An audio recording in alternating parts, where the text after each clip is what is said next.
It's the single most important thing you can do to become a successful sales manager.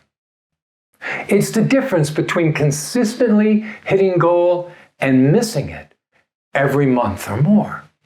It's the difference between building a team of strong, capable professionals and the revolving door of sales reps most managers struggle with. What is it? Conducting consistent, effective one-on-one sales meetings with individual team members. The problem is, no one tells you how to have these meetings. They just insist that you do. Worse yet, no one really wants to have them either. A head of sales I worked with once said, there are two kinds of people in a sales organization who hate having one-on-ones: sales managers and sales representatives. Guess what? That's everybody. Hello, I'm Bill Zipp, and I help sales leaders achieve long-term success with a people-centered approach to performance. This is video 5 in a 7-part series on successful sales meetings. The good news about having effective one-on-one sales meetings is this: they follow a simple structure that allows the meeting to flow from one item to the next. Here's a proven template that I've followed hundreds, if not thousands of times. First, talk about progress. Progress on what? Progress on a salesperson's performance goals and process goals. That is, the number they're being held accountable for hitting and how they're going about hitting that number. This is much like setting a target time for running a marathon, and then from that target time, designing daily and weekly workouts.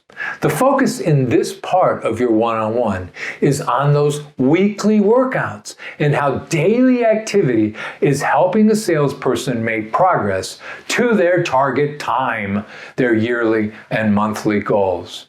In short, your focus here is on past performance. Secondly, talk about plans.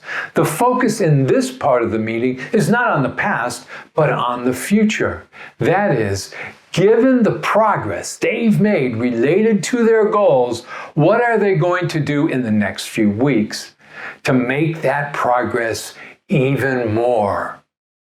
Don't let this part of the conversation become broad and generic. Drill down to specific, measurable steps of action to take in the immediate future to continue to grow.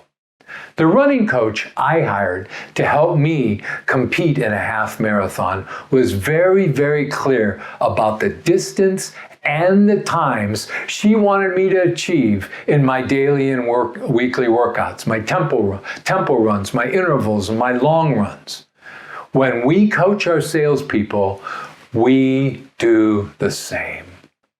Now your one-on-one shifts from the past and the future to the present, as in right now, what problems are getting in your way and how are you doing personally? Find out what you can do to remove any obstacles that may exist in this person's sales world, and listen intently to what's going on in this person's personal world. Progress, plans, problems, and how are you doing personally? A slight variation of this order occurs when you have a salesperson who's highly relational.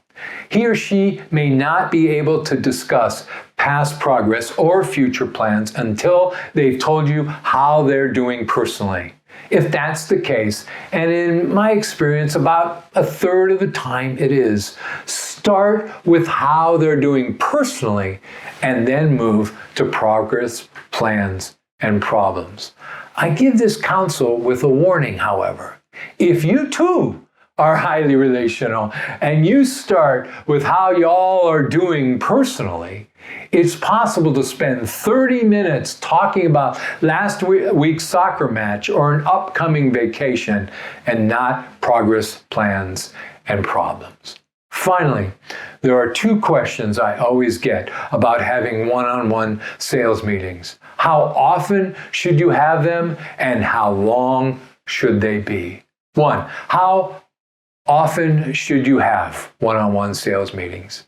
Most everything in sales has a 30 to 60 day echo effect. That is, if you uncover a problem and resolve it, that resolution won't impact sales results for another 30 to 60 days or more. Meeting once a month is too infrequent not to have that echo effect work against you, especially if a meeting gets missed or postponed for some reason. This is why I recommend a weekly cadence for one-on-one sales meetings, with the only exception being the last week of the month for more seasoned sellers. Treat these one-on-ones as you would a doctor's appointment. Put them in your calendar and don't let anything get in the way. Remember, this is the single most important thing you can do to become a successful sales manager. Treat it as important as you would as a doctor's appointment. 2, how long should one-on-one sales meetings go on? Follow the template I just gave you, and you'll be able to wrap things up in 45 minutes or less. That's it, 45 minutes.